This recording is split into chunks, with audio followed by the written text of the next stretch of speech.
দেবতাদের বিরুদ্ধে তোমার শক্তিকে পরখ করতে এসেছিলে না? কিন্তু নিজের শক্তির আভাস হবার পূর্বেই তোমার মধ্যে অহংকার এসে গেছে।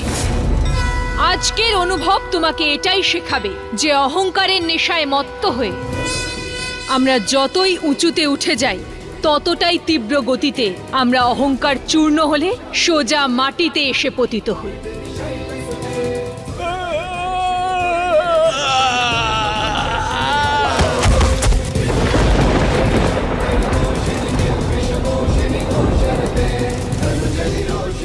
আজ আমি তোমার মিথ্যে অহংকারকে চূর্ণ বিচূর্ণ করে দিয়েছি ভণ্ডাসুর। আর যদি এর পরেও তুমি তোমার শক্তির সীমা লঙ্ঘন করার চেষ্টাও করো তাহলে আমি তোমাকে শেষ করে দেব। এবার যাও এখান থেকে।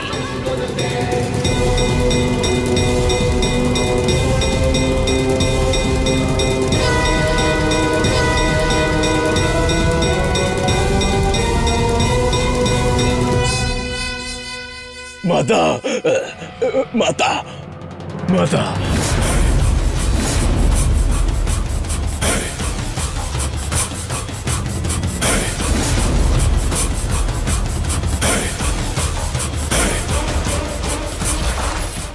উনি ভীষণ শক্তিশালী মাতা। ওনার শক্তি তো সমগ্র দেবতার শক্তির থেকেও বেশি। ইন্দ্র বজ্র থেকেও অধিক শক্তিশালী উনি কে মাতা?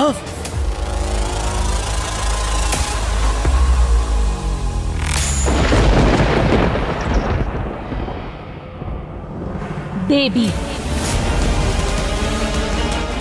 এই ব্রহ্মাণ্ডের সব থেকে বড় শক্তি। এই জন্য আমি তোমাদের দুজনকে বলেছিলাম যে আমার আসা পর্যন্ত এখানেই থাকবে। এখন একটা কথা তোমরা দুজনেই স্পষ্ট করে শুনে নাও, আর এটা ভালো করে বুঝেও নাও। আমরা যতই শক্তিশালী হয়ে যাই না কেন, দেবীর শক্তির সঙ্গে আমাদের তুলনাই হয় না। আমরা ওকে পরাজিত করতে পারবো না। দেবী আর মহাদেবকে আলাদা করবার জন্য আমাদের ছলনার সাহায্য নিতে হবে। তখনই আমরা স্বর্গে পুনরায় নিজেদের আধিপত্য স্থাপন করতে পারবো আর সব দেবতাদের হারাতে পারবো। আমায় ক্ষমা করে দিন মাতা। ভবিষ্যতে আমি কখনো আপনার আজ্ঞার অবহেলা করব না। আপনি আজ্ঞা করুন, এরপর কি করতে হবে? আমি কঠোর তপস্যা করতেও রাজি আছি। ধৈর্যই হলো আমাদের সব থেকে কঠোর তপস্যা, আর বাকি কার্য রাজা ভাগীরথ আমাদের জন্য সম্পূর্ণ করবে। ও ব্রহ্মায় নমঃ, ওম ব্রহ্মায় নমঃ, ওম ব্রহ্মায় নমঃ।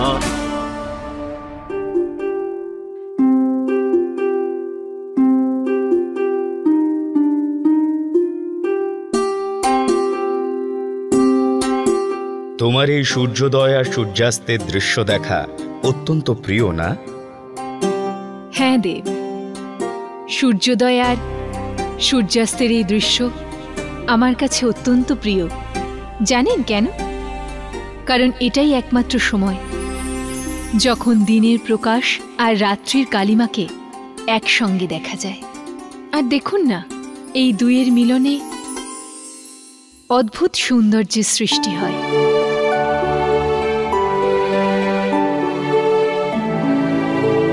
দেব, যখন আমি এই সৃষ্টি রচনা করেছিলাম তখন এই আশা করেছিলাম যে দেবতাদের তেজ আর অসুরদের তমসা সব এখানে একসাথে থাকবে। কিন্তু এখন এমন মনে হচ্ছে যেন তমসা যেন তেজকে নিজের কালিমাতে ঢেকে নিয়েছে। সংসারে অন্ধকারের আধিপত্য তেজের থেকে অধিক হয়ে উঠছে। এজন্য আমি কিছু সিদ্ধান্ত নিয়েছি দেব। কৈলাসে সমস্ত দেবতাদের ভোজনে আমন্ত্রণ জানাতে চাই দেব। আমি চাই যে আমি নিজের হাতে ভোজন প্রস্তুত করি আর আমরা সবাই একটি পরিবারের মতো ভোজন করি। দেবীর এই লীলার জন্য অবশ্যই কোনো বিশেষ কারণ আছে, আর আমি সেই বিশেষ কারণ জানার জন্য অত্যন্ত উৎসুক। আমি এখনই এই সময় নন্দী আর অন্যান্য গণ প্রেতদের এখানে ডেকে নিচ্ছি। প্রভু, মাতা প্রণাম। বলুন মাতা, আমাদের জন্য কি আদেশ আছে? আগে তুমি এটা বলো যে তুমি বাকি সবার সাথে নিজের মাতা পিতাকে দেখতে গিয়েছিলে না, তাহলে এখানে কেমন করে?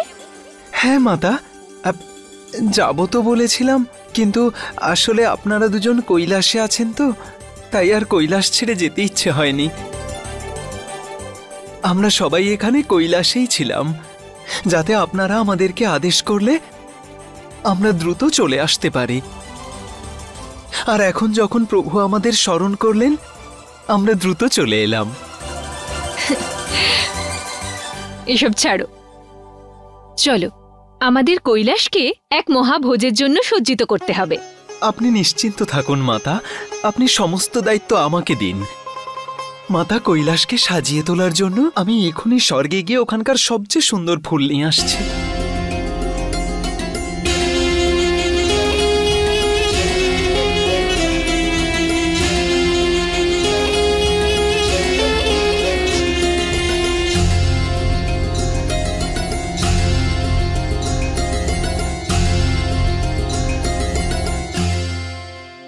এসব কি মাতা? আমরা এরকম দৈব বস্ত্র আগে কখনোই দেখিনি। এগুলো হলো স্বর্গের কিছু দুর্লভ বস্তু, যা আমি কোনোভাবে ওখানকার এক অপ্সরার সহায়তায় পেয়েছি। কিন্তু এগুলো কিসের জন্য মাতা? শীঘ্রই রাজা ভাগীরথের তপস্যা পূর্ণ হতে চলেছে, অর্থাৎ সেই বিশেষ ব্যক্তির সঙ্গে সাক্ষাতের সময়ও হয়ে এসেছে, যে মহাদেব আর দেবী পার্বতীর মাঝে চিরকালের জন্য বাধা হয়ে দাঁড়াবে। আর এই উপহার আমি সেই বিশেষ জনের জন্যই সযত্নে রেখেছি, আর সে হল দেবী গঙ্গা।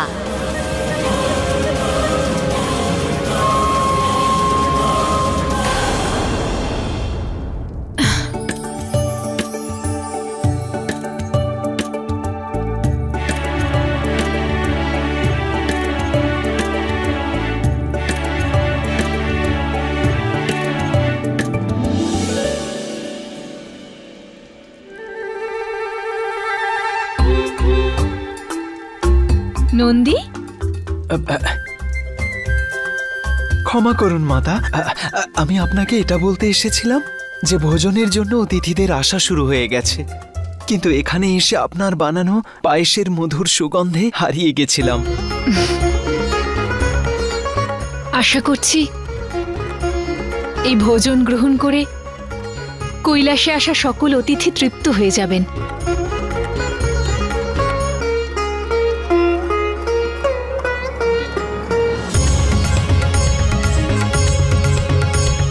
প্রণাম। আপনাদের সকল দেবতাদের মাতা পার্বতীর এই ভোজ অনুষ্ঠানে স্বাগত।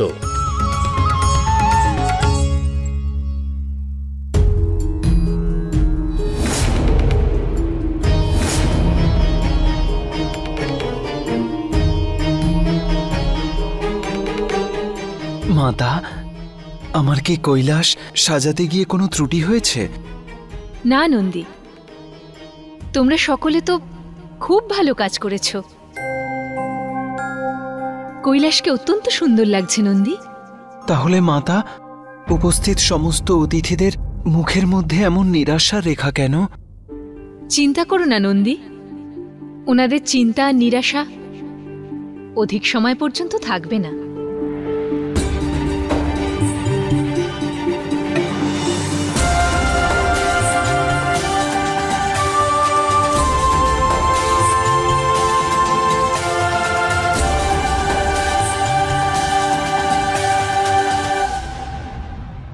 আপনাদের সবাইকে কৈলাসে স্বাগত।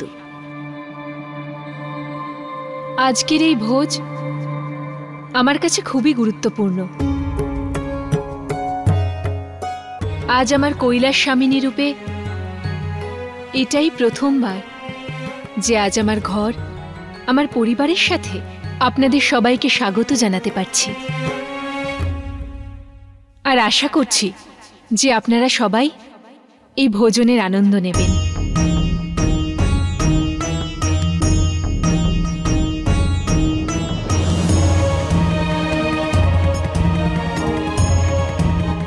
তুমি এদের সবাইকে ভাণ্ডাসুরের প্রহার থেকে তো বাঁচিয়ে নিলে, কিন্তু তার ভয় এখনো দেবতাদের মুখে স্পষ্ট দেখা যাচ্ছে। ঠিক বলেছেন দেব, কখনো কখনো সমস্যার ভয় সমস্যাকে আরো বড় করে তোলে।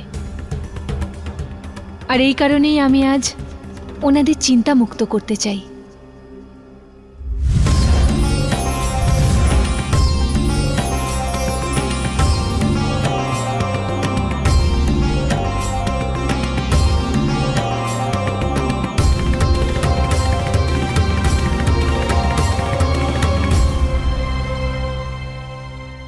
ব্রহ্মদেব এলেন না? উনি ওনার এক ভক্তকে তার তপস্যার ফল দিতে গেছেন। ওম ব্রহ্মদেবায় নমঃ। ওম ব্রহ্মদেবায় নমঃ। চোখ খোলো রাজা ভগীরথ।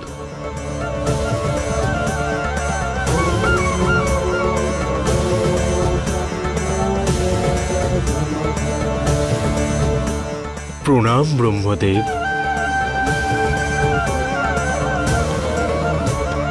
এ কি আপনিই তো প্রভু? আমি আবার কোনো স্বপ্ন দেখছি না তো? এটা কোনো ভ্রম নয়।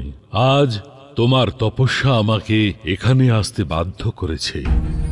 প্রায়শই লোক এত কঠোর তপস্যা সুখ আর ঐশ্বর্য প্রাপ্তির জন্যই করে থাকে, কিন্তু তুমি তো এই কঠোর তপস্যার জন্য নিজের সকল সুখ এবং স্বাচ্ছন্দ্য ত্যাগ করেছ। তোমার এই তপস্যার যাত্রা অনেক লোককে উৎসাহিত করবে। বলো রাজা ভগীরথ, তোমার কি বরদান চাই? আমাকে কথা দিন আপনি, যাতে দেবী গঙ্গা পৃথিবীতে অবতীর্ণ হয়ে আমার 60,000 পূর্বপুরুষকে মুক্তি প্রদান করে। প্রভু, আমাকে এই বর প্রদান করুন আপনি। তথাস্তু। শীঘ্রই তোমার এই বরদান পরিপূর্ণ হবে।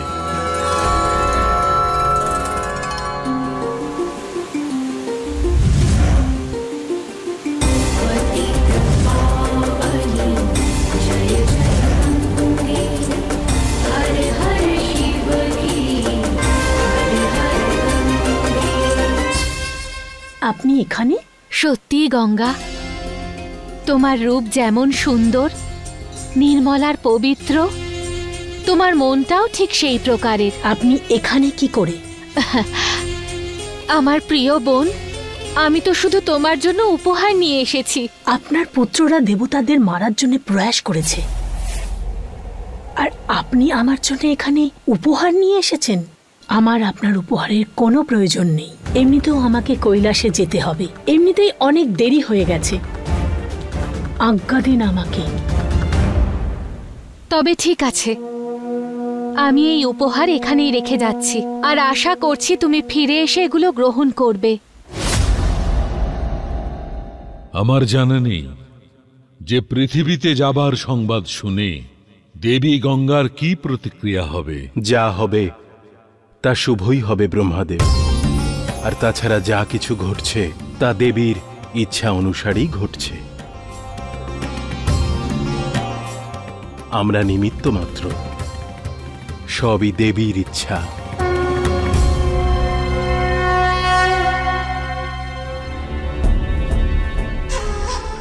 আমি খুব সযত্নে এগুলো এনেছিলাম।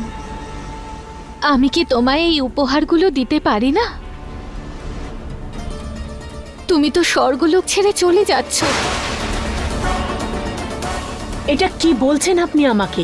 আমি স্বর্গ ছেড়ে কেন যাব? আমার সরল বোন, মনে হচ্ছে যে ব্রহ্মাদেব তোমায় নিজের সিদ্ধান্তের কথা এখনো কিছু জানাননি। আচ্ছা ঠিক আছে, আমি তোমায় বলছি।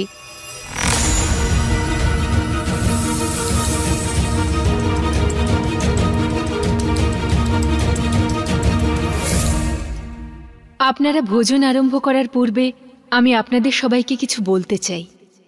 অন্ন কেবল ক্ষুধা মেটায় না, তার সঙ্গে পুষ্টিও দেয়।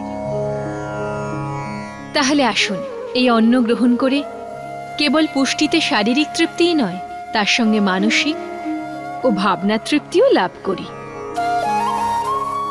আর এই ভাবনার সঙ্গেই আজ ভোজন আরম্ভ করা যাক।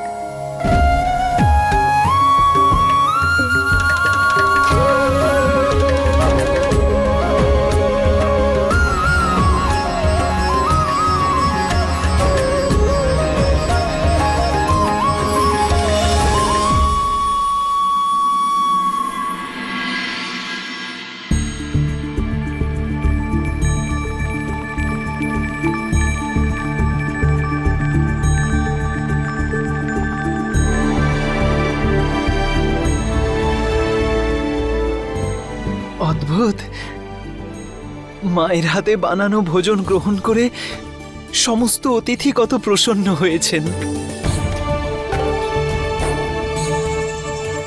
নন্দী, কারণ এটা কেবল ভোজন নয়, এটা তো দেবীর প্রসাদ, যা খাওয়া মাত্রই মন থেকে সব দুশ্চিন্তা দূর হয়ে গেল।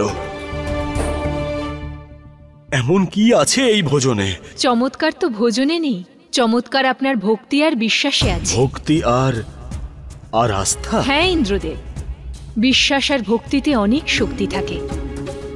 আমি জানি যে আমরা সবাই অন্ধকারে আবৃত আছি।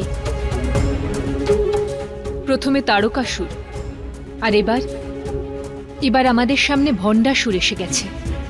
কিন্তু মনে রাখবেন, যখন অন্ধকার চরমে ওঠে তখন আমাদের ভক্তির সূত্রকে শক্ত করে ধরে রাখতে হয়, কারণ ভয়ের অন্ধকারকে কেবলমাত্র ভক্তির প্রকাশই দূর করতে পারে।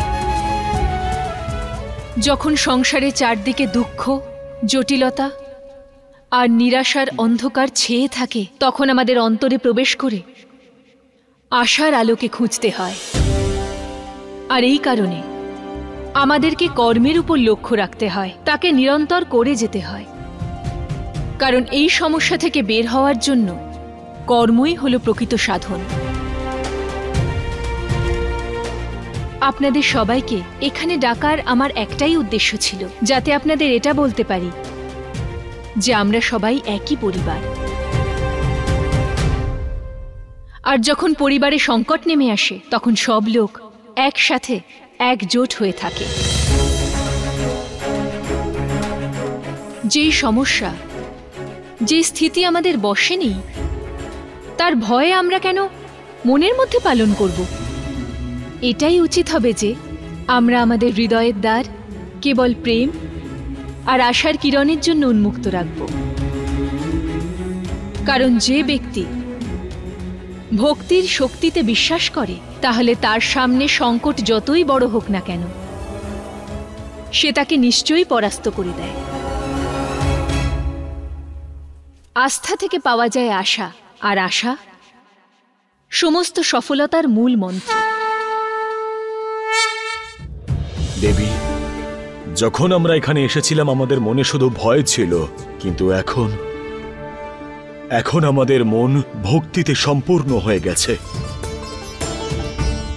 আজ এই ভোজের মাধ্যমে দেবী শুধুমাত্র আমাদের ক্ষুধা নিবারণ করেননি, বরং আমাদের মনকে, আমাদের আত্মাকে ভক্তি এবং আস্থার ভাবেও পূর্ণ করেছেন। যেভাবে এক মা তার সন্তানকে পালন করেন, সেইভাবেই দেবী আজ আমাদের সবাইকে লালন করেছেন। তাই আজ থেকে এই সংসার দেবী পার্বতীকে মা অন্নপূর্ণা নামে চিনবে।